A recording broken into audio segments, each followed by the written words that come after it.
Selamat datang kembali dalam penelusuran kita. Hari ini kita jalan-jalan virtual ya ke Kamitabashi di Tokyo. Betul. Mungkin Anda kenal daerah ini ya sebagai kawasan pemukiman yang tenang gitu.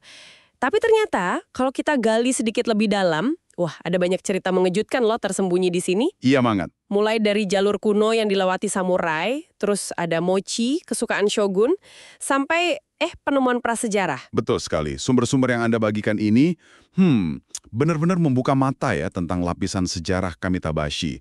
Jadi misi kita kali ini yaitu menyingkap kisah-kisah di balik nama dan tempat yang mungkin sering kelewatan gitu. Oke. Kita akan telusuri jejak kota persinggahan tua di jalur Kawagoe Kaido, terus cari tahu kenapa Shogun bisa sampai terkesan banget sama area ini. Sampai kita lihat juga gimana semangat komunitasnya itu bisa bertahan sampai sekarang. Plus, kita intip beberapa sudut menarik yang kayaknya layak Anda kunjungi kalau lagi di sana. Nah ini pas banget nih buat Anda yang penasaran sama sisi lain Tokyo. Yang mungkin nggak ada di brosur wisata biasa gitu kan. Atau sekedar pengen tahu kok bisa ya satu lingkungan nyimpen jejak dari berbagai zaman. Iya ya. Yuk, kita mulai aja petualangan kita di Kamitabashi. Kita awali dari urat nadi transportasinya di masa lalu ya. Kawagoe Kaido. Jalur ini katanya punya cerita panjang ya? Oh, panjang sekali. Sumber-sumber menyebutkan Kawagoe Kaido ini usianya mungkin lebih tua dari Nakasendo yang jauh lebih populer itu. Oh iya? Ada dugaan keterkaitannya sama Otadokan, tokoh penting di balik pembangunan Kastil Edo dan Kawagoe. Sejak zaman Heian pun jalur ini udah vital banget. Bahkan samurai legendaris kayak Minamoto Yoshitsune konon pernah lewat sini juga waktu menuju Oshu di utara. Menarik, bahkan ada ungkapan soal ubi jalar Kawagoe yang terkenal itu kan. Apa tuh? Kuri yori umai jusanri. Nah, itu dia. Artinya kira-kira lebih enak dari kastanye, 9 ri adalah 13 ri. Ini kayak semacam promosi cerdas ya, karena jarak dari pusat Edo, Nihonbashi, ke Kawagoe itu sekitar 13 ri gitu. Tepat sekali. Permainan kata yang cerdik buat promosiin hasil bumi lokal. Nah, yang penting dipahami soal Kamitabashi terkait jalur ini. Kota persinggahan atau Shukubamachi yang ada di sini, yaitu Kamitabashi Juku, itu berbeda loh sama Itabashi Juku yang lebih besar di jalur Nakasendo. Oh gitu. Banyak yang sering salah kaprah soal ini. Oh ya. Kenapa bisa begitu? Dan lokasinya di mana dong kalau gitu? Bukan dekat stasiun Kamitabashi yang sekarang? Justru itu, kebingungan sering muncul karena stasiun Kamitabashi modern yang buka tahun 1914 itu memang stasiun pertama di wilayah administratif desa Kamitabashi yang dulu luas banget, mencakup sebagian Itabashi dan Nerima modern. Oke. Tapi pusat Shukugamachi-nya sendiri, si Kamitabashi Juku ini, lokasinya itu lebih dekat ke stasiun Naka-Itabashi sekarang, di area yang dikenal sebagai Yayoicho. Skalanya juga lebih kecil dibanding Juku lain, nggak punya honjin, penginapan mewah buat daimyo itu. Fungsinya sebagai Juku resmi dengan fasilitas kuda pos pun baru dimulai, lumayan telat ya, sekitar tahun 1842 di akhir zaman Edo. Dan cuma berlangsung sekitar 50 tahunan sebelum sistem Shukuba dihapus. Wah, ternyata sejarahnya sebagai Juku resmi nggak terlalu panjang ya, cuma 50 tahunan. Tapi meskipun gitu, pasti ada sisa-sisa menarik bohong yang bisa kita lihat di area Yayoicho itu. Tentu saja. Walaupun kecil dan sederhana, justru detail-detail kecil di sepanjang jalan yang sekarang namanya Shimotobashidori ini yang ngasih warna. Misalnya nih, Anda bisa temuin kuil-kuil kecil kayak Hokkei Inari. Hokkei Inari ya? Iya, konon dibangun warga karena dapat bisikan gaib gitu, terus jadi tempat pemujaan dewa pasar. Atau ada kuil Manpukuji. Ini satu-satunya kuil di dalam area Juku. Oh, cuma satu itu ya? Iya, dulu katanya sering kosong, jadi tempat singgah biksu pengelana. Di situ ada menara batu bertuliskan nama kuno area itu, Ebiyama. Nah, di sini juga ada makam tokoh yang bawa musik festival khas Kanda ke daerah ini, namanya Ishida Takizo. Dan tradisinya masih hidup loh sampai sekarang. Musik festival dari Kanda bisa nyampe ke Kamitabashi. Unik banget. Selain kuil, apalagi yang menarik di sana? Ada cerita-cerita lokal yang lumayan bikin kita senyum gitu. Kayak kisah perampok penceramah, alias Sekyo Goto dari era Showa awal. Perampok penceramah, maksudnya gimana tuh? Bayangin aja, dia ngerampok toko beras tapi malah nasehatin pemiliknya soal keamanan rumah. Aneh kan? Ada-ada aja. Terus? Terus, ada legenda Biksu Rokuzo yang terkait sama pembangunan jembatan Shimotobashi. Jembatan batu ini sendiri dibangun dari donasi warga tahun 1798 gantiin jembatan kayu. Nah, konon, uang amal yang ditemuin setelah Biksu Rokuzo wafat itu ikut ngebantu biayanya. Wah, jadi kayak ada unsur keajaiban gitu ya? Bisa jadi. Sekarang ada kuil kecil sama patung emasnya di dekat jembatan. Hal-hal kayak gini ditambah monumen tokoh lokal atau sisa gudang pemadam kebakaran tua. Ya, itu ngasih gambaran sekilas lah tentang kehidupan sehari-hari sama kepercayaan masyarakat di Cuku kecil ini. Jadi meskipun Jukunya sederhana, justru cerita-cerita manusianya dan jejak-jejak kecilnya ini yang bikin hidup ya? Oke. Nah, dari jalur darat, kita pindah nih ke cerita lain yang melibatkan penguasa tertinggi Jepang waktu itu.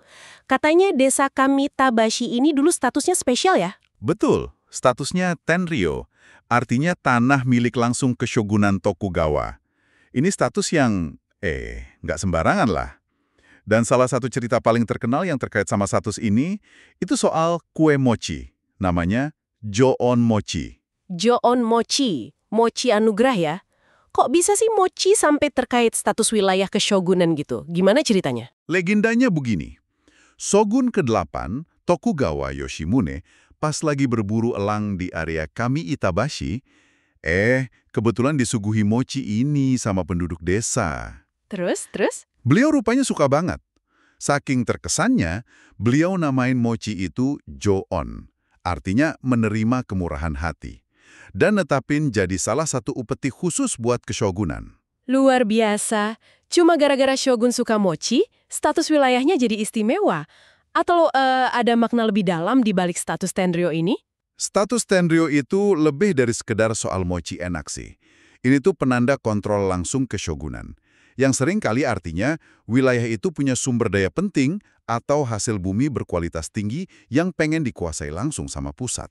Oh, gitu ya. Nah, dalam kasus Kamitabashi, Joon Mochi ini jadi semacam simbol pengakuan kualitas. Kualitas berasnya, kualitas air buat nanam padinya, dan tentu aja keahlian warganya bikin mochi itu sendiri. Jadi, ini bukan cuma soal rasa, tapi juga cerminan kesuburan sama keunggulan wilayah di mata penguasa, gitu. Paham. Jadi mochinya itu kayak duta kualitas daerah gitu ya. Nah, ini nih yang ditunggu-tunggu. Mochi legendaris ini masih ada nggak sih? Masih. Anda bisa cicipin Joon Mochi yang otentik di toko Kawaguchiya. Tokonya sederhana banget, udah berdiri sejak era Ansei, tahun 1850-an. Rasanya kayak masuk ke mesin waktu deh. Wah, tua banget ya. Terus rasanya gimana? Mochinya sendiri unik, kulitnya lembut kenyal, isiannya tsubuan, pasta kacang merah kasar itu, yang manisnya pas banget, nggak lebay gitu. Jadi rasa asli kacang sama berasnya tuh kerasa.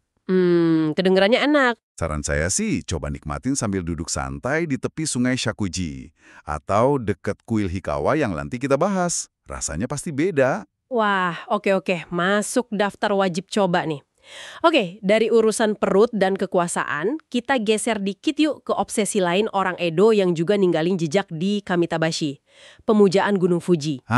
Iya, Gunung Fuji. Buat orang Edo dulu, Fuji itu bukan cuma gunung ya, tapi gunung suci yang punya kekuatan spiritual. Nah, karena nggak semua orang bisa naik Fuji yang asli kan, muncullah kelompok-kelompok pemuja Fuji, atau Fujiko. Fujiko. Iya, dan mereka bikin replika mini gunung Fuji yang disebut Fujizuka. Ini gundukan tanah atau batu gitu, tempat mereka bisa lakuin ritual pendakian simbolis. Beberapa Fujizuka ini bisa ditemuin di sekitar Kamitabashi. Tapi yang lebih unik lagi katanya ada terowongan ya, yang fungsinya juga terkait pemujaan Fuji nih. Terowongan Fujimi. Bener nggak tuh? Nah, ini yang menurut saya menarik banget. Terowongan Fujimi ini dibangun di era Taisho. Sumber-sumber nyebutin tujuannya ganda. Jadi selain buat lalu lintas kendaraan atau pejalan kaki, desainnya sengaja dibikin biar orang bisa lihat pemandangan Gunung Fuji dari kedua ujung terowongan. Serius? Iya, seolah-olah terowongan ini jadi bingkai buat gunung suci itu. Jadi kayak teleskop raksasa dari batu bata gitu ya. Fungsinya jadi ngehubungin kebutuhan praktis transportasi sama aspirasi spiritual gitu. Keren juga idenya. Bisa dibilang gitu, ini nunjukin betapa dalamnya pemujaan Fuji meresap ke berbagai aspek kehidupan ya, bahkan sampai ngaruh ke desain infrastruktur publik. Terowongan ini jadi kayak semacam portal simbolis antara dunia sehari-hari sama pandangan ke yang sakral. Menarik, menarik. Kalau Anda ke sana, terowongan bata melengkung khas arsitektur Taisho itu sendiri udah cakep sih. Kalau cuaca lagi super cerah, terutama pagi-pagi pas musim dingin, coba deh intip dari ujung barat terowongan atau dari gang-gang di perumahan sekitar yang lokasinya agak tinggi. Siapa tahu Fujisan nongol. Oke, dicatat. Atau, buat pengalaman mendaki Fuji versi mini, bisa kunjungi Fujizuka Shimotobashi di dalam area kuil Kumano. Menarik sekali ya bagaimana kepercayaan bisa ngebentuk lanskap fisik. Sekarang, yuk kita bergeser ke elemen alam lain yang vital banget buat Kamitabashi di masa lalu. Sungai Shakuji. Sungai Shakuji, yang dulu namanya Sungai Tanida. Ini benar-benar urat nadi kehidupan desa Kamitabashi. Sumber air utama buat irigasi sawah, kebutuhan sehari-hari, mungkin juga transportasi kecil-kecilan. Nah, karena ketergantungan inilah, muncul rasa hormat yang besar ke sungai. Dan rasa hormat itu diekspresiin lewat kepercayaan juga. Kayak adanya kuil Hikawa di dekat situ. Tepat, kuil Hikawa itu umumnya didedikasikan buat Susanoo no Mikoto, dewa yang dalam mitologi Shinto sering dikaitin sama air, badai, dan juga pertanian. Jadi relevan banget kan sama kebutuhan masyarakat agraris yang bergantung sama sungai. Iya, iya. Lebih dari itu, hutan lebat yang biasanya ada di sekitar kuil Shinto, yang disebut Shinju no Mori atau hutan pelindung, itu punya fungsi ekologis penting loh. Di sekitar kuil Hikawa, hutan ini fungsinya kayak spons alami. Jaga pasokan air ke sungai biar tetap stabil, terus nahan erosi juga. Ini nunjukin kearifan lokal lah dalam jaga keseimbangan alam. Jadi ada hubungan timbal balik yang erat banget ya antara sungai, hutan, kuil, sama kehidupan masyarakatnya. Nah, kalau kita mau ngerasain suasana ini sekarang, nih, apa yang bisa kita lakuin? Anda bisa kunjungi kuil Hikawa itu sendiri. Suasananya tenang banget, agak tersembunyi di balik pohon-pohon rindang. Coba perhatiin detail ukiran kayu di bangunan kuilnya. Atau cari batu gede namanya Chikaraishi. Konon dulu dipakai para pemuda desa buat adu kuat. Haha, seru juga ya. Terus selain ke kuil? Setelah itu, jalan-jalan santai aja di sepanjang sungai Sakuji. Sekarang tepiannya udah ditata rapi kok, jadi tempat rekreasi yang nyaman. Sambil nikmatin pemandangan musiman, kayak sakura pas musim semi atau daun warna-warni pas musim gugur, kita bisa sambil ngerenungin gitu, gimana peran sungai ini berubah dari penopang pertanian jadi bagian dari pemandangan kota modern. Kalau lagi untung, Anda bisa lihat festival musim panasnya yang biasanya meriah banget.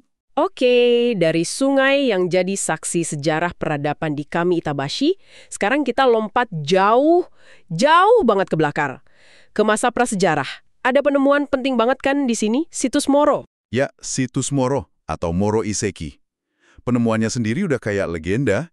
Ditemuin tahun 1951 sama seorang siswa SMP, namanya Takizawa Hiroshi, yang kemudian jadi arkeolog ternama loh. Serius?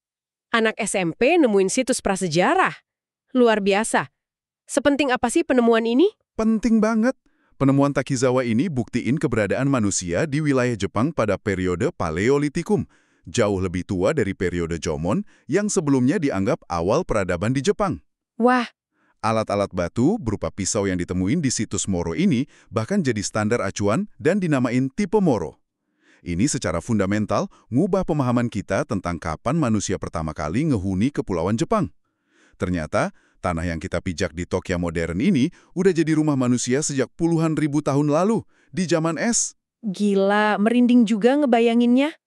Jadi kalau kita ke Taman Johoku-Chuo sekarang, ada tandanya nggak sih? Ada monumen penanda situs Moro, meskipun letaknya agak nyempil ya, di sisi barat taman yang luas itu. Taman Johoku-Chuo sendiri kan taman gede ya, banyak fasilitas olahraga, rekreasi modern. Justru kontrasnya itu yang menarik. Kontras gimana maksudnya? Ya, nyari monumen kecil itu, terus berdiri di sana, sambil ngebayangin kehidupan manusia purba puluhan ribu tahun lalu di bawah kaki kita yang lagi napak di taman modern. Pengalaman yang cukup kuat sih, terutama kalau Anda kesana sama anak-anak. Oke. Dari zaman es, kita ngebut maju nih ke era modernisasi Kamitabashi. Kayaknya kedatangan kereta api jadi titik balik besar ya. Bener banget. Pembukaan jalur kereta Tobu Tojo Line dengan stasiun Kamitabashi tahun 1914, terus disusul jalur Seibu Railway, dulu namanya Musashino Railway, di dekatnya, itu benar-benar ngubah wajah Kamitabashi, membawa nuansa yang sering disebut Taisho Romance. Taisho Romance apa sih maksudnya dalam konteks kami Itabashi? Apa jadi banyak tempat kencan romantis gitu? Bukan gitu intinya. Taisho Romance itu lebih ke gaya hidup baru yang muncul di era Taisho, tahun 1912 sampai 1926. Perpaduan antara tradisi Jepang sama pengaruh Barat yang mulai masuk deres. Oh, percampuran budaya gitu ya? Iya, dengan adanya kereta, orang bisa tinggal di pinggiran kota yang lebih tenang, kayak Kamitabashi, tapi tetap kerja atau aktivitas di pusat kota Tokyo. Ini narik gelombang penduduk baru, para komuter, pekerja kantoran, kaum intelektual, seniman. Mereka bawa budaya baru, ngopi di kisaten atau kafe, gaya busana barat, musik jazz, pemikiran baru.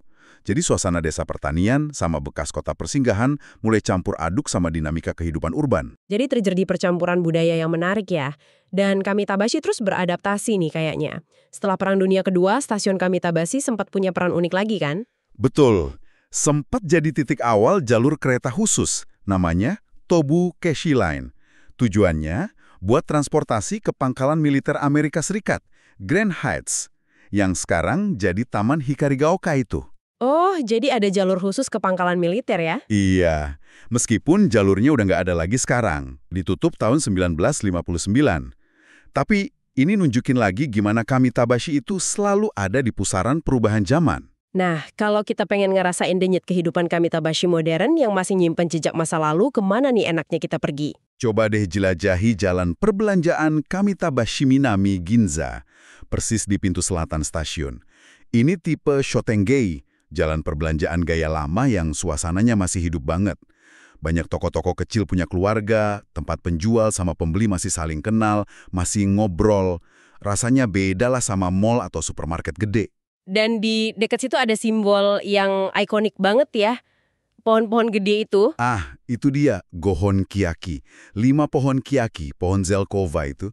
Pohon-pohon raksasa ini berdiri gagah di tengah pembatas jalan Kawagoe Kaido, kayak sengaja ngebelah jalan raya. Keren banget kelihatannya. Ini bukan cuma pohon tua biasa loh, tapi simbol keteguhan komunitas sama penghargaan pada sejarah.